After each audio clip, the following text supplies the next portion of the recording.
بسم اللہ الرحمن الرحیم۔ السلام علیکم ویورز، ہم اپنے معاشرے میں آس پاس اکثر ایسے جملے سنتے ہیں کہ چھوڑے جی دنیا میں کیا ہو رہا ہے، آپ اپنی فکر کریں، نفس پر قابو رکھیں اور اللہ اللہ کریں، دنیا میں ہونے والے ظلم پر بس دعا کیجیے، جہاد کو چھوڑیں وغیرہ وغیرہ۔ آئیے ہم آپ کو ماضی سے ایک بہترین قصہ سناتے ہیں۔ سلطان صلاح الدین ایوبی رحمۃ اللہ علیہ کو ان کے جاسوسوں نے بتایا کہ ایک عالم دین ہے جو بہت اچھا خطاب کرتے ہیں، لوگوں میں بہت مقبول ہو گئے ہیں۔ سلطان نے کہا آگے بتاؤ۔ جاسوس بولے کچھ غلط ہے جسے ہم محسوس کر رہے ہیں مگر الفاظوں میں بیان نہیں کر پا رہے۔ سلطان نے کہا جو بھی دیکھا اور سنا ہے بیان کرو۔ جاسوس بولے کہ وہ کہتے ہیں کہ نفس کا جہاد افضل ہے، بچوں کو تعلیم دینا ایک بہترین جہاد ہے، گھر کی ذمہ داریوں کے لیے جد و جہد کرنا بھی ایک جہاد ہے۔ سلطان نے کہا تو اس میں کوئی شک نہیں ہے۔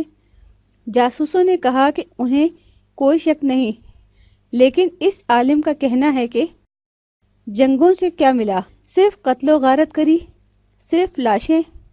جنگوں نے تمہیں یا تو قاتل بنایا یا مقتول۔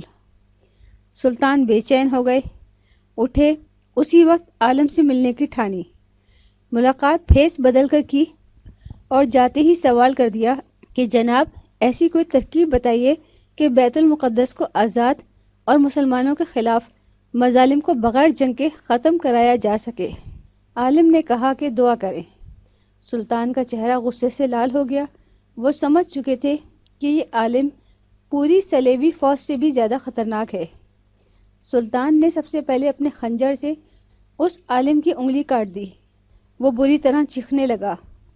اب سلطان نے کہا کہ اصلیت بتاتے ہو یہ گردن بھی کاٹ دوں۔ پتہ چلا کہ وہ سفید پوش عالم ایک یہودی تھا، یہودیوں کو عربی بخوبی آتی تھی جس کا اس نے فائدہ اٹھایا۔ سلطان نے دیکھا کہ اس کے جیسا درس اب خطبوں میں عام ہو چلا تھا، بڑی مشکل سے یہ فتنہ روکا جا سکا۔ ویورز، یہی فتنہ اس وقت پوری دنیا میں اپنے آب و تاب سے رواں دواں ہے۔ آخر کیوں لوگ اسلام کو بدھزم بنا دینا چاہتے ہیں جبکہ کھلی حقیقت ہے کہ ظالم کا سامنا کیے بغیر ظلم کا مداوع ہو جائے یہ ممکن ہی نہیں۔ ایسی ہی مفید معلومات کے لیے آپ ہمارے چینل کو سبسکرائب اور ساتھ ہی بیل آئیکن کو پریس کریں تاکہ ہر نئی آنے والی ویڈیو آپ لوگوں کو فوری طور پر ملتی رہے۔ اگر ہماری ویڈیو پسند آئی ہو تو آپ اپنے دوستوں اور احباب کے ساتھ ضرور شیئر کریں۔ آنے والی نئی ویڈیو تک ہم آپ سے اجازت چاہتے ہیں۔ اللہ حافظ۔